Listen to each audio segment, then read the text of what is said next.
we have to pause the budget discussion once again. And again, we have a fiscal policy that we need to do. And I know that Director Platchy has his hand up, but we've got some folks here, I think they're in the Zoom, that are expecting to talk to us, and I want to honor their time. So the first thing is we're skipping to is the Law Clerk Board suggested amendments to the Bar Association committees and boards policy. And I believe we have, and please forgive me for mispronouncing, but I think we have Leonie Reinbold from the Law Clerk Board on. Yes, thank you, Leonie Reinbold. I'm from Okanagan, Washington, a member of the Law Clerk Board. Hopefully this will be a quick request. We're asking for an amendment of Section 8 of the committees and boards policy, specifically relating to term limits. Currently, there is a 2-term limit for serving on the Law Clerk Board. We're asking that that be expanded to 3 terms. The main reason we're bringing this request now is because we unfortunately do not have a sufficient number of volunteer applicants to serve on the Law Clerk Board.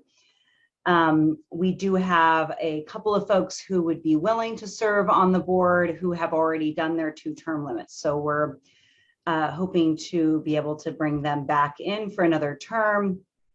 We do think that this would better serve our law clerks as they are making 4 to 6 year commitments. Each clerk is, and we as the board are each assigned to a clerk. So it just gives us a better opportunity to work with the clerk from start to finish, less turnover for them.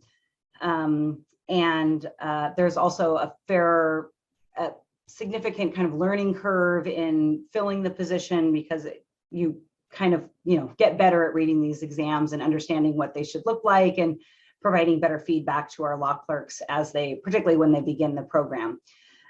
So we're just asking for that minor change to help us in keeping this committee staffed. Discussion. I see that Governor Williams-Ruth has his hand up. Thank you, Mr. President. So the issue of terms and service and volunteerism has been on my mind a lot, and several governors know that I'm working on a discussion to come out in our next calendar year or board year about this. And since it's coming to us now, my question is, why, if there are not sufficient applicants to fill, why is it possible to do what others have done, which is to allow existing members to continue to serve until such time as another applicant comes forward? Because I know that's something done by other boards within the organization. Because honestly, I'm not comfortable adding a 3rd term. I don't like the idea of so many people being entrenched so long in single capacities. And I just keep looking at past President Cicchetti. 20 years on the legislative committee. And so this isn't about the Law Clerk Board. This is about a general policy of making sure that we are open to fresh and new ideas and new people, but also having a system where when there aren't applicants, that they can continue to have a fully staffed and supported board, but not actually giving them full terms. So is that something that maybe we should ask for a bylaw interpretation about, and how that works? Because I would much rather like to see that policy advanced than us coming back and changing the term limit policy. Thank you.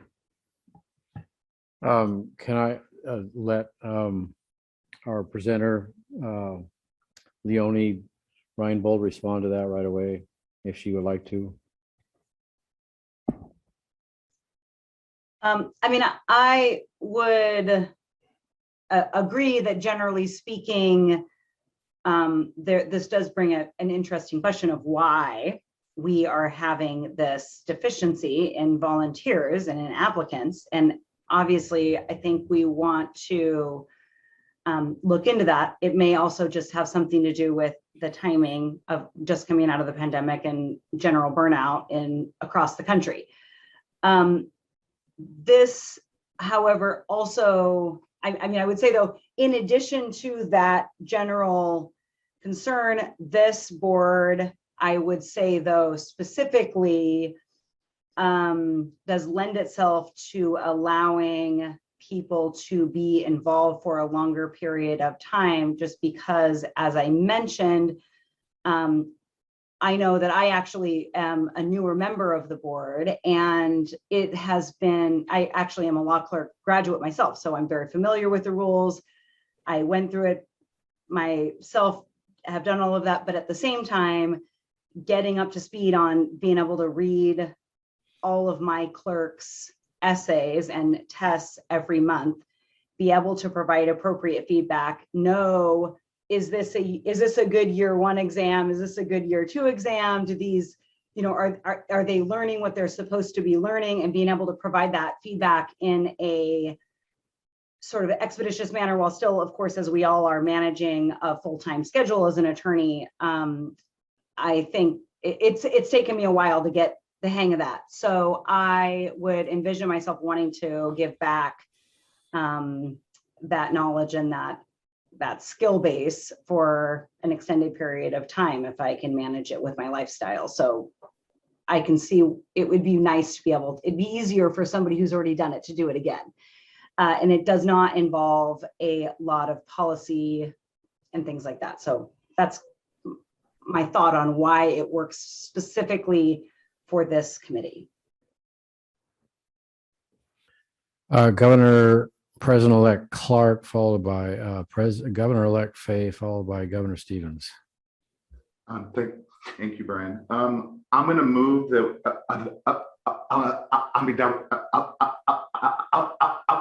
Okay, we do this. I think it makes sense. So yeah, thank you. Is there a second to Governor President-elect Clark's motion? I'll second. Who is that? Oh, Governor Angeville, thank you. Okay, any further discussion on the motion? Yeah, I had Governor-elect Fay that was on there. He signed off, I guess. I don't vote. Well, that doesn't prevent you from talking. Last time I checked. So if you want to speak now. We had this same issue in the corporate counsel section come up a few years back. And what we did was just eliminate term limits entirely. Now, I think term limits are probably appropriate for the BOG, but for volunteers who show up and put on the CLEs and do the work, it's the same 15, 20 people that have been doing all the work for the corporate counsel section since I've been in it, which has been about 25 years. And why not give these people a vote to run? They're going to be there anyway. I mean, I went to the meetings. I went to a whole bunch of meetings. I wasn't even on the board. I forgot I rotated off. And in the corporate counsel section, we don't really take votes. We just sort of all nod and say, yeah, that sounds right. So I think a lot of this is making life difficult for ourselves for no good reason. Now, perhaps there are more contested elections in some of the other sections that I am not aware of, but I cannot, given the situation that this section is in, I can't imagine why anybody would vote against it.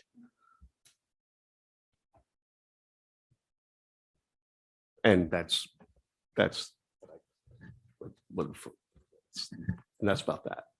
Aren't you worried that the power is going to go to their heads? Just yours, man. Governor Stevens. Thank you, Mr. President. And I was somewhat amused to see Governor Peterson and Governor-elect Fay, both from the corporate council section, have that back and forth. But I'm not sure how I'm going to vote on this. I was actually wondering why we wouldn't, instead of kind of all or nothing, meaning a full third term, allow for renewable one-year terms with the idea of still trying to make the effort to bring in new members, so that you're not just kind of remaining an insular group, not because you wanted to, but because there was no interest or whatever. I don't know that Paris Erickson is here today. She may be, but maybe we can come back to the executive. Hi, Paris. I just called your name, so they zoomed in on you. But perhaps I know how I'm going to vote on this, but I think between you and the executive director, I've certainly noticed for my section, and what I found out is my section being civil rights law. But what I found out is the whole issue of volunteers is really one that everybody is struggling with.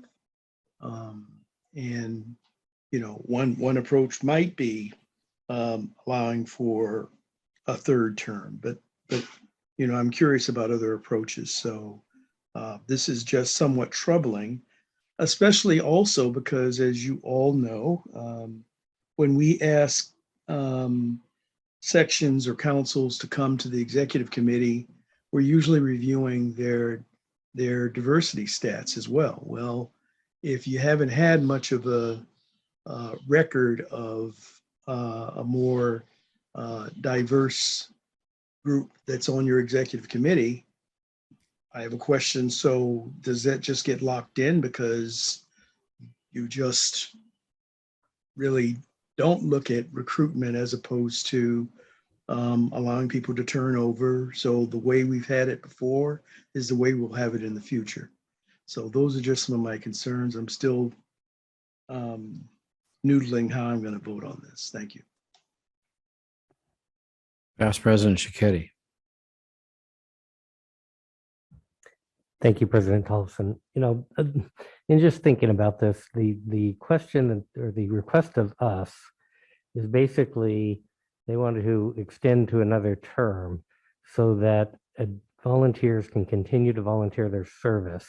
If we say no, essentially what we're saying is we'd rather have nobody in those spots rather than people who are experienced stay for one more term. And it's telling to me because they're not asking to eliminate the terms altogether. They're just trying to fix a problem that they have right now. If we have a bigger concern over term limits, then I think rather than hold this standard to this the board, I think we should, like we did yesterday with the posting of the contracts on the internet with the construction section. That's a bigger discussion, because if we have the section of corporate counsel that don't have any terms, and then we have a board that does, and then another one that maybe has something in the middle, we've got a lot of inconsistency. And so maybe there's an analysis that we need to do about bringing some consistency to all of these different groups, but not necessarily handcuff one and let the others just have no term limits or no restraints whatsoever. So, if I was voting, I would vote in favor of this to give the board its volunteers so they can continue to do the work that they do so well and are devoted to. But I don't have a vote. Well, let's see now. If the next two folks that are going to speak could really keep their statements concise, because we have a CLE presentation that's going to start. Well, we're 2 minutes into that, so is our President Collison, it's at 2:30. Oh, it's at 2:30. It's not 2 o'clock. Oh, okay. I thought it was at 2 o'clock. So we got time. All right. So Governor Williams Ruth, followed by Governor Stevens. Governor McBride just challenged me to talk for 30 minutes. So first, I just want to be really clear. I'm not saying that we should have a zero spot. So I'll just use my own example on the bar. Character and fitness has term limits. But when nobody comes forward to fill, because they are specifically designated for public members and from congressional districts. But when nobody comes forward to serve on that illustrious board that has so much fun, it's truly, truly the most secretive fun group ever, but it's all secret, so you never know about it.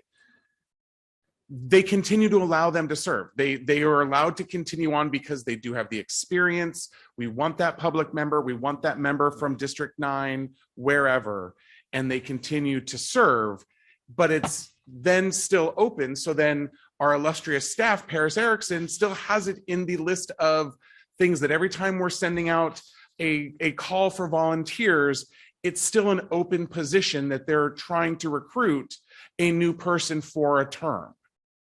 So that's why I'm wondering, why can't that happen here? And I believe there's a difference between sections and a regulatory board. And I believe that there are issues of diversity, equity, and inclusion that imply in this. And quite frankly, I think that, you know, with all the joking aside about the corporate council, that scares me. I mean, there are a lot of people who don't want to challenge seasoned senior attorneys for positions, and they're waiting for an opportunity for the open seat to run.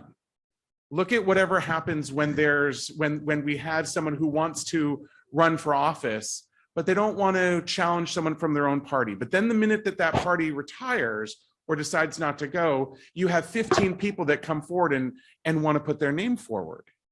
So I very much, you know, I am not in favor of simply saying that, well, in this last cycle, we didn't happen to get a volunteer for this role. So instead of allowing someone to continue to serve and hopefully keep recruiting, this person gets a whole nother term. And especially because, so what happens when the next term comes up? We're going to come back and have a fourth term limit? Again, I'm not saying to turn volunteers away when there's no one else there. I'm just saying that, is it really the answer to turn and change our bylaws? Is this really in the benefit of the association to just say, you know what, we've got someone who's in there and we're just going to give them a whole other term, and then we're going to have this, and then a new board of governors is going to have this conversation in X number of years, we're going to make it a fourth term and then a fifth term.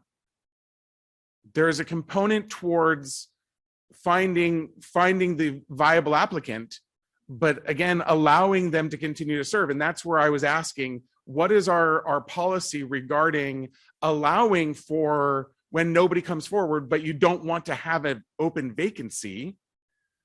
Because again, one of the committees I've been on for 2 years is nominations. I have been to every single nominations committee for 2 years. And I've seen the work that our staff are doing to get the volunteers. But I just don't know that the answer is because we couldn't find someone in this window of application, let's just go ahead and change the term limit rule. I don't believe that's the answer.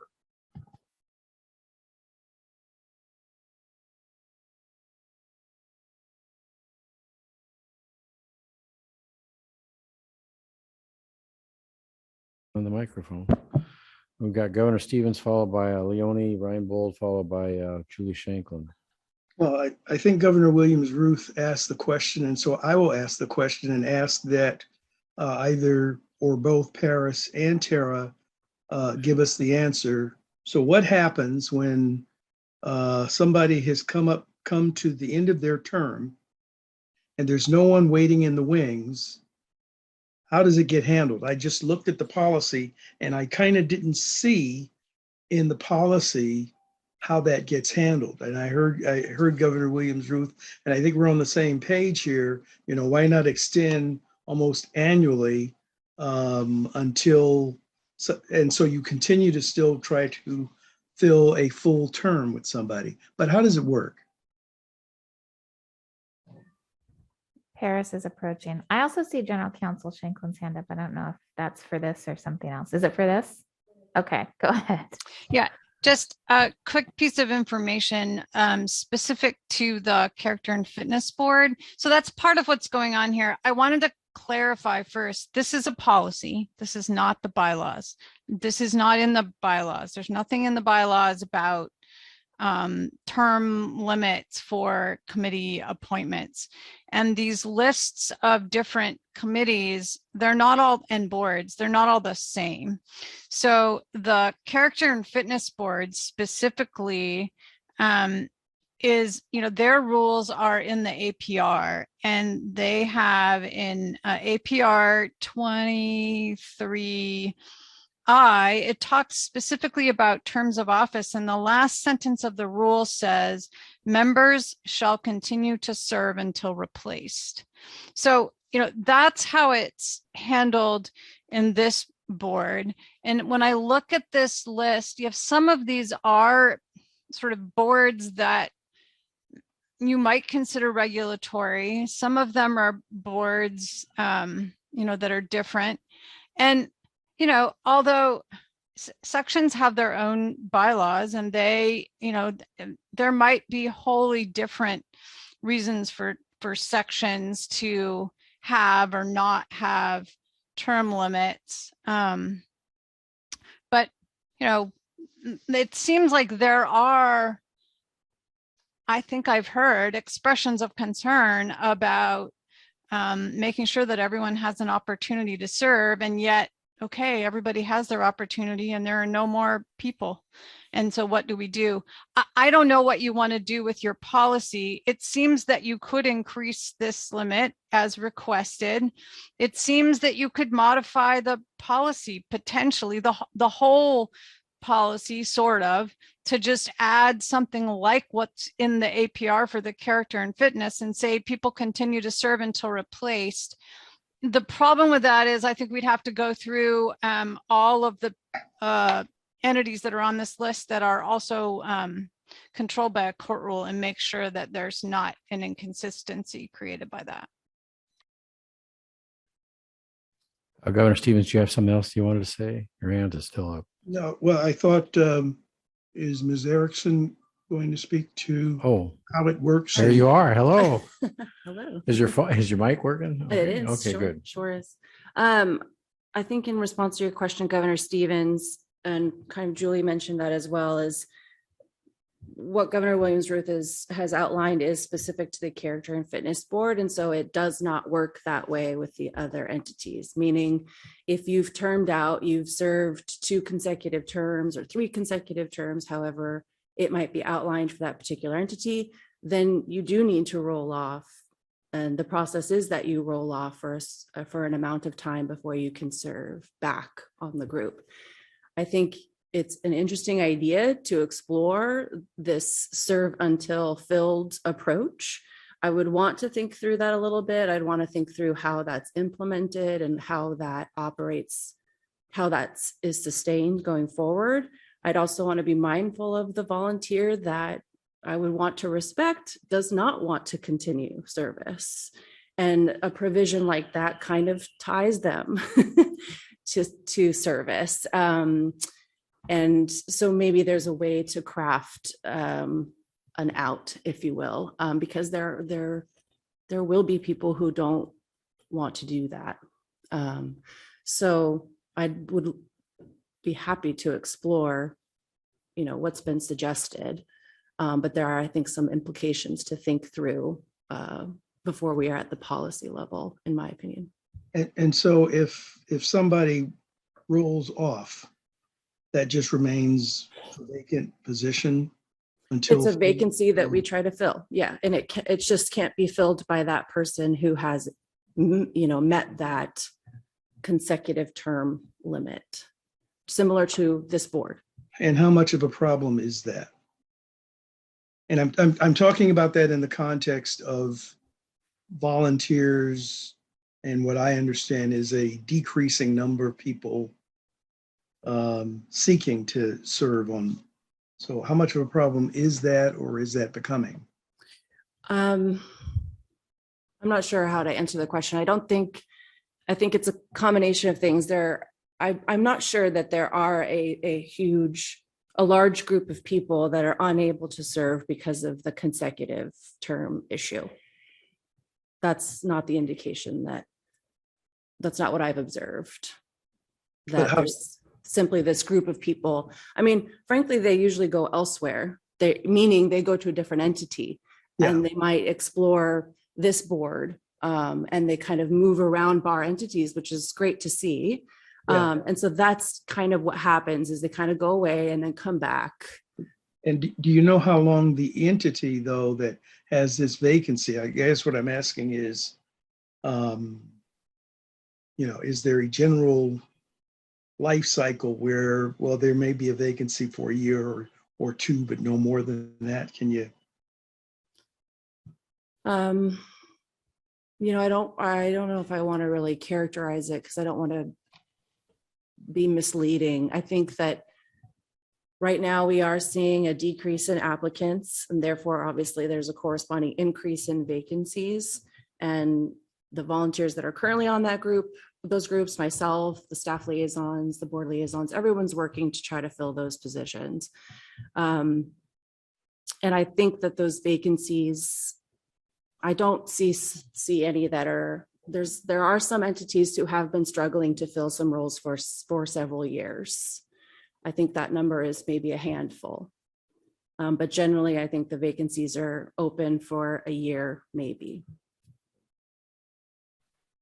There are some entities, there are some that have designed their entities to have a specific structure, meaning they have to have geographical representation. And so there's perhaps a certain area of the state that they just have not been able to fill from that particular region for some time, as an example. And public members is a constant challenge. Finding public members. I mean, it's been talked about, this area of public outreach is a challenge for this organization, and it's seen in volunteering, and it's seen in the vacancies for public member positions as well, which are very important and very intentionally created on these boards, and very much needed is that public participation. And it's a struggle. Thank you. Okay, I think we have Leonie Reinbold up next, followed by Governor Dwale. Thank you. And hopefully I can clarify this situation involving this request specifically. So we are an 11-member board. We currently have 8 members. So we're down 3 members. When there are not enough members on the board, what that means is that rather than this being a volunteer position that takes maybe 10 hours per month, it becomes, we have to take on supervision of more clerks. So that means that we are now volunteering a lot more of our time. And it makes it harder then to get volunteers for the board, because we're asking people to volunteer more of their time. We are all attorneys. We do not have time to do this. The idea that we are going to require people to serve longer than they are comfortable or want to serve will only further deter people from wanting to serve on this board. This board doesn't make rules. We don't, we enforce the rules that exist. It's pretty fleshed out. It's really an administrative position. It's not glorified. It really doesn't offer a lot of benefits. So we really need to figure out how to help people want to do this job. There's some people who are willing to do it, and we want those people to come back and help us with the really onerous jobs that we have to do. We're not asking for any change in the length of time that we would serve.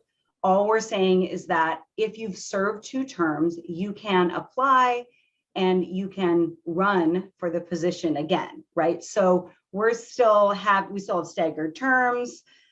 We still have new people can apply at any time. And I promise that if I've served 2 terms and somebody new wants to come in and there's not a position that's open for them to fill, I am more than happy to take the volunteer time that I've given this job back and give it to somebody else. You know, like this isn't, I guess, I don't mean to be overly passionate about it, but it really isn't this is the kind of position that you beg people to help with. The fact that we have a couple of people who are willing to step in and help out with this really means a lot. And I hope that we can get those folks back in to help us with that. This will absolutely continue to be an advertised position because new positions are coming up all of the time. So we are always advertising for new applicants, and that won't change as a result of this. So, you know, when my position comes up, even if I'm eligible to run again, it's still being advertised. We'll still hold the elections, all of that still occurs. So we're really just trying to get a couple people back in to help us out. Yeah, Mr. President, may I ask a question? I know that. Sure. But then we have Governor Adwale, and I'd like to get a vote on this motion so that we don't have that hanging over our heads. I understand, sir. So, Ms. Reinhold, you mentioned having people waiting, you know, willing to come forward. And is it this rule the way it is? Is it the rule or the application of the rule is what's stopping them from coming on board? Okay. All right, thank you. And I just want to note for everybody, there's a thing called the 13th Amendment to the Constitution. So no, you can't make people just work and stay indefinitely. They can choose to leave whenever they want. Thank you. Governor Adwale. Give it the time, Your Honor. Okay. Mr. President, we can proceed. Anybody else want to chime in before we do the vote? So we have a motion by Governor President-elect Clark, seconded by Governor Angeville to do what's requested by this board.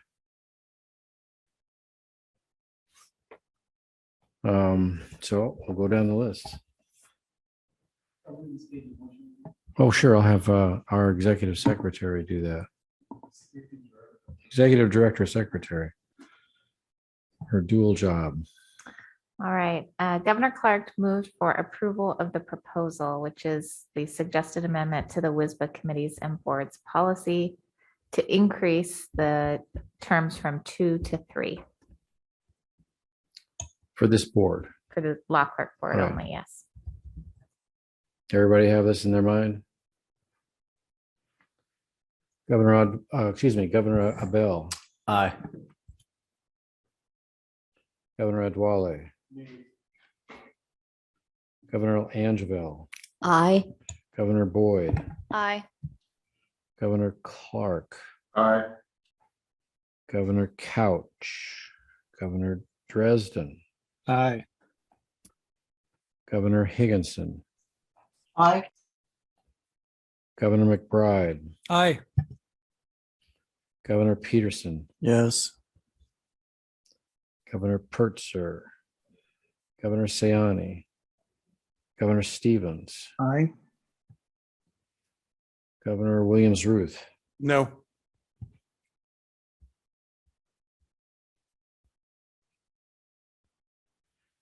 I have 9 yeses, 2 nos, and the rest not voting. Is that what you have, Executive Director Nevitt? Yes. The motion carries. Thank you, Leonie Reinbold, for your participation on this board and for everybody who participates on that board. I think I've said this before, but I'm just going to say it again. My first boss after law school was the Chief Justice of the Washington State Supreme Court. And he only went to law school 1 year. And the rest of the time he read the law with his father, who was a judge in Thurston, Mason counties when they had a combined judicial district. This is former Chief Justice Charles T. Wright. So I consider this to be an incredibly valuable program, and I'm very happy that this motion passed. Mr. President, can I add one comment then because of that? Am Yes, I- please, but we have a presenter coming real quick here. Yeah, they're setting up. I just want to say that it's important for us to encourage our committees to have leadership development committee that will reach out and make efforts to get more volunteers. That's what we do. All Supreme Court commissions and boards are term limited, whether you like it or not. You have to go out of your way as a council, as a board, as a commission to go out and recruit and set up a recruitment committee to work at getting more volunteers. Otherwise, it's just going to be the same set of people, the same ideas, the same uniformity, the same monocultural environment. We have to try to change that. And we should encourage our committees and councils and boards to try and have a leadership development committee that will reach out. I had an epiphany. We did that, and we had the largest number of responses to our recent recruitment at the ATJ board. We have, for the very first time, we have more than 35% people of color applied over this last exercise that we did. It is very rewarding if they invest in it. So I want to encourage people, committees to do that. Thank you, Governor Dwale.